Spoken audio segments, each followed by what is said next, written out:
অন্যদিকে নজর রাখবো সন্দেশখালী কাণ্ডের মাঝে পুলিশের বড়সড় রদবদল। কি রদবদল আপনাদের জানাবো। সরানো হলো বারাসাত রেঞ্জের ডিআইজি সুমিত কুমারকে। বারাসাত রেঞ্জের নতুন ডিআইজি হলেন এবার ভাস্কর মুখার্জি। সুপ্রতিম সরকারকে করা হলো আইজি দক্ষিণবঙ্গ। সুপ্রতিম সরকার হলেন আইজি দক্ষিণবঙ্গ। আরো বিস্তারিত জানবো এই বিষয়ে। মণি আমাদের প্রতিনিধি রয়েছেন আমাদের সঙ্গে টেলিফোনে। মণি, কি খবর রয়েছে এ বিষয়ে? দেখো, তোমাকে জানিয়ে রাখি, সন্দেশখালী কাণ্ডে কিন্তু এখনো উত্তপ্ত গোটা রাজ্য এবং গোটা রাজ্য কিন্তু সন্দেশখালী কাণ্ড নিয়ে উত্তাল। এরই মধ্যে কিন্তু বারাসাত রেঞ্জের যে ডিআইজি তাকে বদল করা হলো। ডিআইজি ছিলেন সুমিত কুমার।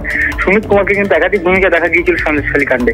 সন্দেশখালী কাণ্ডে কিন্তু উনি ঘটনার পর দিন থেকে কিন্তু উনি যেহেতু রেঞ্জের ডিআইজি, সেই পদাধিকারী কিন্তু গোটা বারাসাত সহ গোটা বসিরহাট এলাকাগুলি কিন্তু উনি পরিদর্শন করছিলেন এবং একটি বিশেষ ভূমিকা তাকে দেখা গিয়েছিল সন্দেশখালী কাণ্ডে। এরপরেই কিন্তু আজ একটি পোস্টিং অর্ডার হয়েছে, যেখানে গোটা রাজ্য পুলিশের আইপিএস এবং ডব্লিউবিপিএস পদাধিকারী পুলিশকে কিন্তু বহু 39 জন পুলিশকে কিন্তু বদলি করা হয়েছে। যেখানে দেখা গিয়েছে যে সুমিত কুমারকে বারাসাত রেঞ্জের যে ডিআইজি ছিলেন তাকে বদলি করা হয়েছে এবং সেই দায়িত্বে কিন্তু এখন এসেছেন ভাস্কর মুখার্জি, যিনি কিন্তু বারাসাত পুলিশ জেলার প্রাক্তন এসপি ছিলেন। তাকে কিন্তু ইতিমধ্যেই মালদা জেলায় পোস্টিং করা হয়েছিল ডিআইজি হিসাবে। তাকে কিন্তু নিয়ে আসা হলো বারাসাত রেঞ্জের ডিআইজি হিসাবে।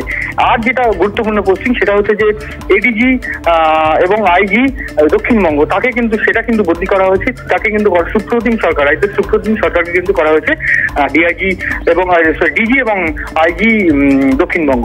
সোনিয়া, ধন্যবাদ মণি।